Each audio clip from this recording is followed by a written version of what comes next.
नमस्कार, मैं अमित कुमार तोडी, भूतपूर्व सैनिक। आज अपने पूरे परिवार के साथ यहाँ बैठा हूँ, जिसमें मैं भूख हड़ताल पर बैठा हूँ और मेरे ये अनिश्चितकालीन भूख हड़ताल है। ये मैं पुनः तीसरी बार बैठ रहा हूँ। 2 बार प्रशासन ने मुझे आश्वासन दिया था। मैं एक्चुअली आपको बता देता हूँ, मैं श्री राम चौकी बाजार, महादेवगंज, साहेबगंज, झारखंड का रहने वाला हूँ। मुझे प्रशासन ने 2 बार आश्वासन दिया कि 31 मार्च, लास्ट आश्वासन था कि 31 मार्च तक आरोपियों पर गिरफ्तारी होगी और उनको कार्रवाई होगी और आपका जो दीवार तोड़ा है उन्होंने वो दीवार बनाया जाएगा। बट आज 2 महीने हो गए, ना उनकी गिरफ्तारी हो रही है और ना मेरा दीवार बन के दे रहा है। 2 महीने से हम लोग घर से बाहर बैठे हुए हैं, बट प्रशासन को कोई मतलब नहीं है, कुछ नहीं समझ रही है प्रशासन को केवल पैसा चाहिए। किस बात का मैं पैसा दूँ भाई? हमारे थाना प्रभारी बोल रहे हैं कि उन्होंने 50,000 दिया, आप 1 लाख रुपये दीजिए तब आपके लिए FIR करेंगे। वो मेरा FIR नहीं ले रहे थे। मुझे FIR लेने के लिए 10 दिन बाद DIG साहब के पास दुमका जाना पड़ रहा है, यहाँ से 150 किलोमीटर दूर, तब जाके मेरा FIR लिया जा रहा है। क्या कोई दीवार तोड़ रहा है, मेरा सामान यहाँ से छड़ और गिट्टी लेके जा रहा है, तो छड़ और ईंट लेके जा रहा है, तो क्या उस पर कार्रवाई नहीं होगी? वो क्राइम केस नहीं है? बट नहीं, उनको पैसे चाहिए। मुझे क्यों, किस बात का? तो बोलते हैं कि हम 1 करोड़ रुपये दे के यहाँ आए हैं। अब 1 करोड़ रुपये दे के आए तो मैं ठेका लिया हूँ, मैं दूंगा आपको पैसे? मैं नहीं दूंगा 1 रुपये भी, और आपको कार्रवाई करनी होगी। FIR नहीं लिया, फिर इनको 420 के लिए केस करने के लिए गया, उसकी FIR नहीं ली, उसको मेरे को कोर्ट से जाना पड़ रहा है FIR करने के लिए। क्या हो रहा है ये सब चीज़? पैसे से तो आप किस लिए वहाँ बैठे हुए हो?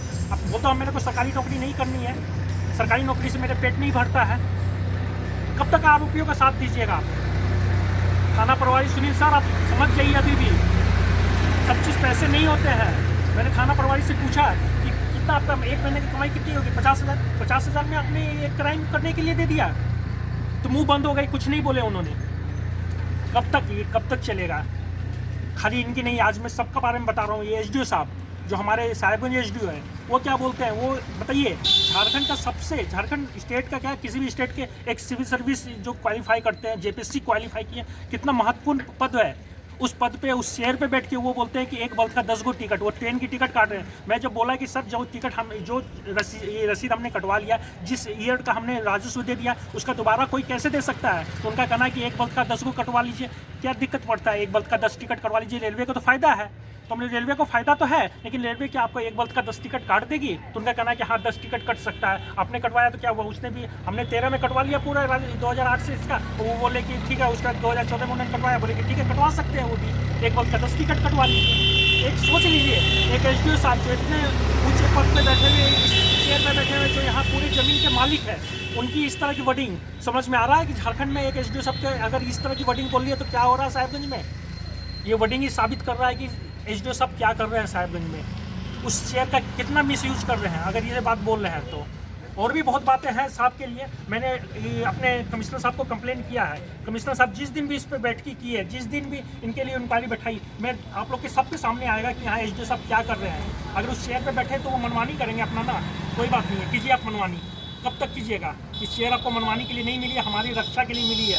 हम गलत है तो आप पे कार्रवाई करें, अगर हम गलत नहीं है तो फिर जो किया उनके खिलाफ कार्रवाई की जाए। आपको पद इसलिए मिला, आपको चेयर इसलिए मिला है, ना कि आपको ट्रेन का टिकट बेचने के लिए मिला है वहाँ पे।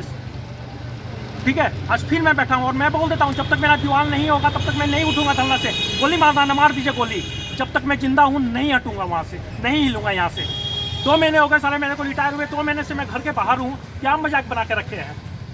ठीक है, प्रशासन नहीं सुनेगी ना, नहीं सुनना, सरकार नहीं सुनेगी। मैं जब तक जिंदा हूँ नहीं हिलूंगा, या फिर जब तक न्यायालय नहीं बोलेगी कि आपका ज़मीन नहीं, आप हटिए, तब तक मैं नहीं हटूंगा। अब एक ही भरोसा है मुझे, न्यायालय पे, बस न्यायालय पे भरोसा है। फिर भी आप लोग से मैं रिक्वेस्ट कर रहा हूँ, कि मुझे न्याय दीजिए। मुझे बाकियों की तरह से नक्सल बनने पर मत विवश कीजिए। मैं बार बार बोल रहा हूँ, नक्सल आप लोग का इस कार्रवाई के चलते लोग नक्सली बनते हैं या गलत लाइन पर जाते हैं। अगर आपको पद्धति है सरकार हमें हिफाजत करने के लिए, तो हमारा हिफाजत कीजिए। तो ऐसा सब चीज़ नहीं होता है।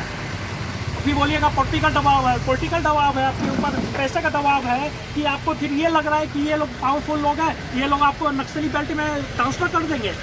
कोई नहीं करता। अगर नक्सल आप इसमें आए हो ना, डिफेंस में, तो नक्सली बेल्ट में जाने से ना डरे। हम लोग सारा आतंकवादियों के बीच में भी रह के आए हैं, और आपको नक्सल के बीच में जाने से डर लगता है, इसलिए आप उनका बात को मान रहे हो, उनका प्रोत्साहन कर रहे हो उनको। नहीं सर, ये शोभा नहीं देती है इस पद को और इस गरिमा को। आप इस गरिमा का गलत यूज कर रहे हो। मैं आप लोग सबसे रिक्वेस्ट कर रहा हूँ कि प्लीज़ मुझे न्याय दो।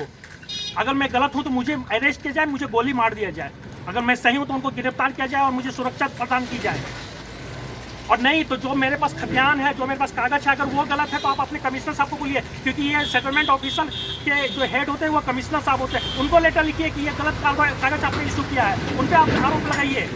और अगर हम फर्जी डॉक्यूमेंट लिए तो हम पे कीजिए, और उन्होंने फर्जी डॉक्यूमेंट लिया इसलिए मैंने उन पर 420 का केस भी किया हुआ है। और जिसके लिए आप बोलते हैं 10 गो टिकट कटेगा सर, 420 का भी केस हुआ है। अभी बताएंगे कि आपके वहाँ पे क्या क्या हो रहा है।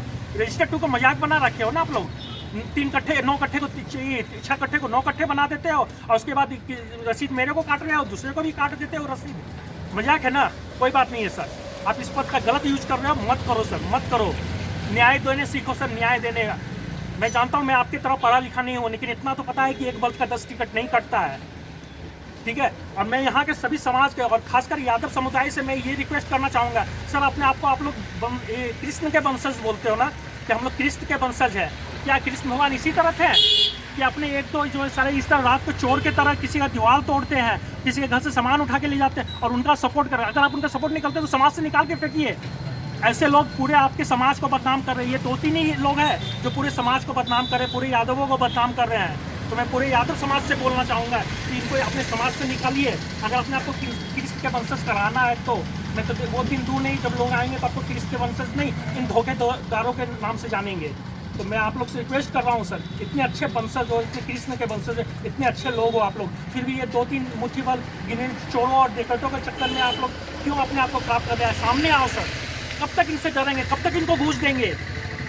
नहीं देंगे। मैं 1 रुपया भी नहीं दूंगा इनको। अब मेरी कार्रवाई करनी होगी। बोलते हैं ना सब चीज़ पैसे से होता है, नहीं होगा पैसे से। मैं ना दिया हूँ ना दूंगा पैसे। देखते हैं आप लोग कब तक कार्रवाई नहीं करते हो। ज़्यादा से ज़्यादा गोली मारोगे ना। वो मैं 17 साल पहले ही मर गया था। जिस दिन फौज ज्वाइन किया था ना, मैं उसी दिन मर गया था। उसी दिन हम परिवार को बोल दिया था कि मैं कब आऊँगा, जिंदा आऊँगा भी नहीं आऊँगा पता नहीं है। लेकिन ये चीज़ है कि मरने के बाद आता तो आप लोग सब खड़े हो जाते हैं। सब अपना अपना प्रॉब्लम के समय सब सोचते हैं कि 1 लाख रुपया दे दो, प्रॉब्लम खत्म। प्रॉब्लम खत्म नहीं होती है। आप और गुनहगारों को और आगे बढ़ा रहे हो। इसलिए 1 रुपया देना, 1 लाख रुपया देना, किसी को 2 लाख रुपया देना। क्या सरकार उनको पैसे नहीं दे रही है? सबको पैसा मिल रहा है। हमारे फौज में एक कहावत है, मैं एक लाइन इसका बोलना चाहूँगा, दूसरा लाइन नहीं बोलूँगा। फौजी आदमी समझते हैं, बहुत गंदी लैंग्वेज है लेकिन बहुत सही है कि जिस इंसान का अपना बाप माँ का दूध पीने से पेट नहीं भरता है, उस इंसान का है ना कभी दूसरे इस तरह के कर्म से पेट नहीं भर सकता है। मैं इस बात को चेंज कर रहा हूँ। इसका फौजी लोग जो होंगे वो समझ लेंगे दूसरी लाइन क्या है। तो बता देता हूँ, जिस इंसान का माँ का दूध पीने से पेट नहीं भरता वो क्राइम करके पेट नहीं भर सकते हैं। इसलिए अभी भी समय है, ईमानदार बनिए। सारा भगत सिंह, गांधी जी हम लोग को इसीलिए आज़ाद किए थे, इसी दिन के लिए। वो भी आज सोचते होंगे कि मैं किन कमीनों के लिए ये देश छोड़ के गया हूँ। ये तो स्थिति है आज। या कुछ तो इज्जत करो। उन्होंने अंग्रेज़ को भगाने में अपनी जान दे दी है और आज फिर आप वही समाज बना रहे हो, वही देश बना रहे हो। क्यों? कुछ भी, अभी भी जागो आप लोग, अभी भी जागो। सबसे सुने कि यार 1 लाख रुपया दे दो, 2 लाख रुपया दे दो, काम खत्म। क्यों काम खत्म? किस बात का पैसा दे दो? सरकार नहीं देती उनको पैसा, नहीं देती है तो अपना दूसरा रोजगार करे। होमगार्ड को आज प्रॉब्लम है, वो बैठे हैं कि नहीं धरने पे? आप भी धरना पे बैठिए, आप मांग कीजिए अपना जो चाहिए आपको। आपको नहीं समझ में आता आप नौकरी छोड़िए, अगर नहीं होता है तो। हमारे फौज में सीधी एक ही कहावत है, अगर आपका पेट नहीं भरना आप नौकरी नहीं कर सकते हो, आप छोड़ दीजिए नौकरी। बट ये मत बोलिए कि इतना से मेरा घर नहीं चलता है। अगर घर नहीं चलता तो नौकरी छोड़िए, दूसरा नौकरी देखिए, ठीक है।